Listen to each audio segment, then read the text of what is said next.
தினம்தோறும் விளக்கேற்ற நல்ல எண்ணெய் இதயம் நல்லெண்ணெய்.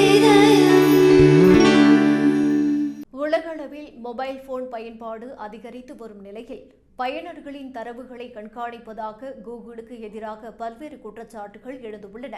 இதனையடுத்து விளம்பர தொழில்நுட்ப சந்தையில் தனது ஆதிக்கத்தை தவறாக பயன்படுத்தியதாக குற்றம் சாட்டி கூகுளுக்கு ஐரோப்பிய ஒன்றியம் சுமார் 30,000 கோடி ரூபாய் அபராதம் விதித்துள்ளது. இந்த தீர்ப்பை கூகுள் மறுத்து மேல்முறையீடு செய்ய முடிவு செய்துள்ளது.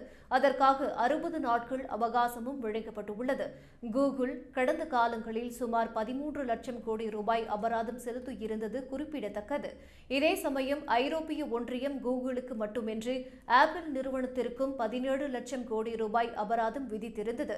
இந்த நிலைமையை கடுமையாக எதிர்த்து அமெரிக்க அதிபர் டொனால்ட் ட்ரம்ப் ஐரோப்பிய ஒன்றியம் கூகுள் மீது மீண்டும் அநியாயமாக 3.5 லட்சம் கோடி ரூபாய் அபராதம் விதித்துள்ளது.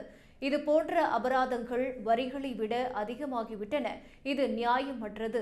மேலும் அமெரிக்க மக்கள் இதனை ஒருபோதும் ஆதரிக்க மாட்டார்கள். ஆப்பிள் நிறுவனத்திற்கும் 17 லட்சம் கோடி ரூபாய் அபராதம் விதிக்கப்பட்டது.